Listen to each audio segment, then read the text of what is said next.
So let's do some graphic problems. First thing we want to do is think about, since we have cosine, let's think of just a regular old cosine. How do you graph that? So I'm just going to do a really quick sketch. We know this is x, this is y, we know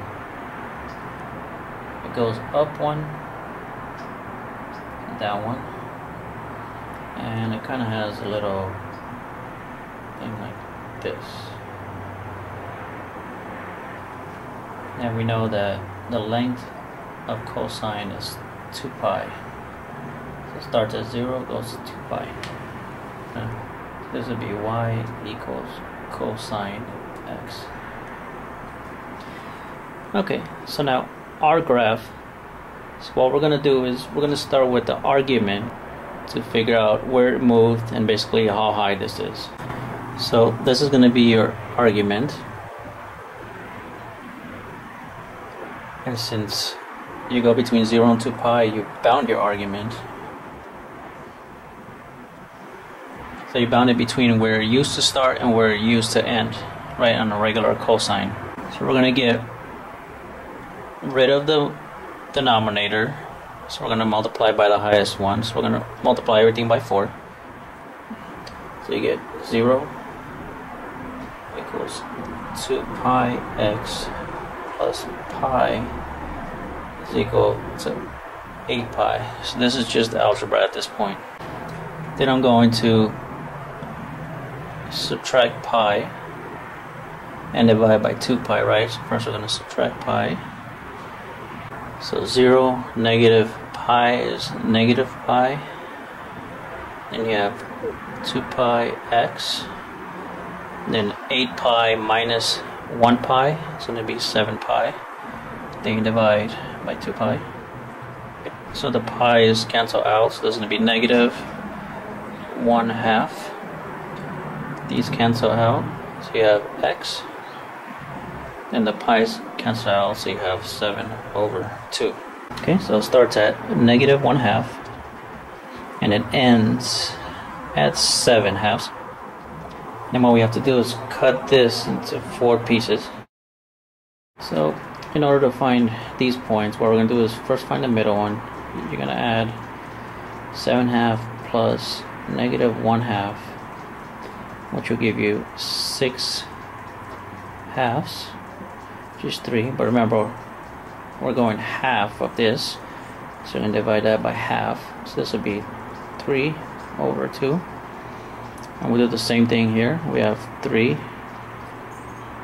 plus negative 1/2 equals 2/2, which equals to 1. But remember again, we're taking the half of that. It's going to be 1/2. And then finally, let's find this part here. So we're going to have 7/2 plus 3/2. So you're going to have 10/2, which is 5. This 2 goes in 10 5 times. And again, we're taking a half of that. So then this is going to be 5/2. Okay, so now regular cosine goes up to 1 and down to 1. So let's look at our original problem again. So negative 1/2 is going to be our amplitude. This number right here is going to be used in period formula. And then this one is going to be your phase shift. So phase shift is always going to be left or right. So now on regular cosine graph, your amp is 1. But on this problem, it's negative 1. Remember, when you have a negative, that means it's going to turn the graph upside down, okay? So first thing, let's go ahead and negative 1. So we didn't shift up or down, but this we shifted to the left. So we start here instead of cosine starts at 0. But here we're going to start at negative 1/2, right? So now your dots are only going to happen at the quarters. So our first dot is going to be negative 1/2, negative 1/2. Then we're going to have 1/2 and 0. Then we're going to have 3/2 and 1/2. Then we're going to come back down here to 5/2 and 0. Then our last one will be 7/2 and negative 1/2. So now we're going to connect the dots but make the U shape. So now This is the original cosine, remember? And then the negative is going to make it inverted. So let's go ahead and plot these. So now you can see the phase shift, there was a positive, so that means it was phase shift to the left. So you can see here, normal cosine starts on your y-axis, but this was actually shifted to the left. So our amp was 1/2. Our phase shift, again, like I said, was to the left, 1/2.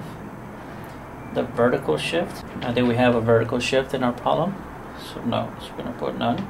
Our period, I remember for cosine, your period is 2 pi over b, where b is this right here. So b, I'm going to put a note here, is the number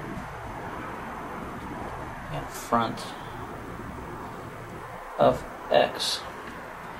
So it's pi over 2. So let's do this here. So 2 pi over b, which b is pi over 2. 2 pi, imagine you have a 1 here, and then you're gonna reverse this. 2 pi,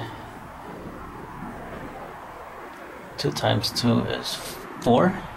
So your period is going to be 4. Now let's also try to figure out the domain and range. So the domain is going to be your x.